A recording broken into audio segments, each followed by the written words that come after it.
Assalomu alaykum aziz birodarim. Onani duo qilishi, onani xizmat haqida bir narsa aytib beray. Bir do'stim bor edi. O'zi ibodatga jam mahkam emas. Rossiyada savdo sotiq bilan shug'ullanadi. Xudoy taolo onasini hajga olib borishlikka taqdir bo'ptimi, nasib qilib qoldi.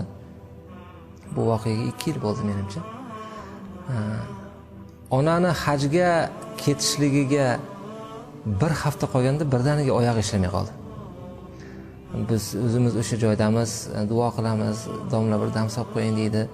Boshqa bo'ladi. Xullas hech aqlimiz olmaydi.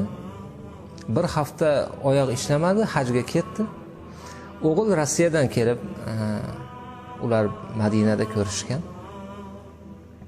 Ishonsangiz 40 kun onasini qo'lida ko'tarib yurgan. 40 kun yonidagi sheriklar aytadi. Shunchalik beminnat xizmat qilyaptiki, yig'lab yurib, kulib yurib, jon deb xizmat qilyapti onasini. 40 kun shunaqa xizmat qildi. Ka'ba-i muazzamani oldida ona bu o'g'ilni duo qilgan. Bolam, menga qilayotgan mehnating, xizmating, mehringni mukofotini bolalaringdan ko'r degan. 2 ta farzandi bor. Ikkovi ham yoshligidan Rossiyaga ketgan.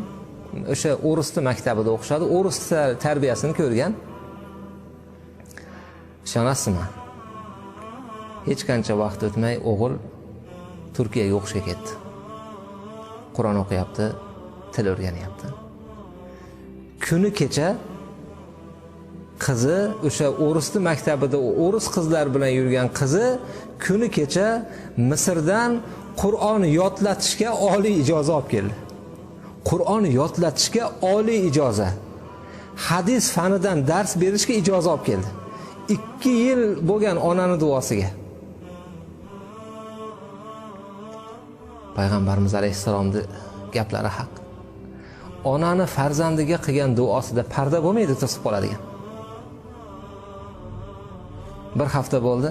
Men bu bolani oxirati uchun qanaqangi onani foydasi bo'lgani duosini aytib beryapman-da. Endi dunyosini qarang, shunchalik Xudo baraka berdi dunyosiga.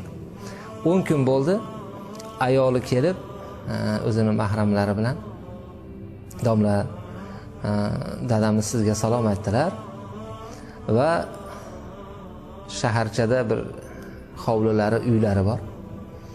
Mana shu uyda hujjatini sizga topshirishimni aytdi. Bolalar uchun xohlasangiz sotib ishlating, xohlasangiz o'sha joyga yetim bolalarda uysiz bolalarni qo'ying deyapti.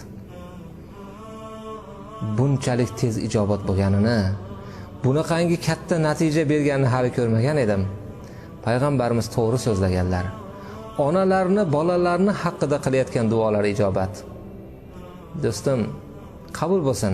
O'sha 40 kunlik xizmatingiz jannatda ham asqotsin. Vassalomu alaykum va rahmatullohi va barakatuh.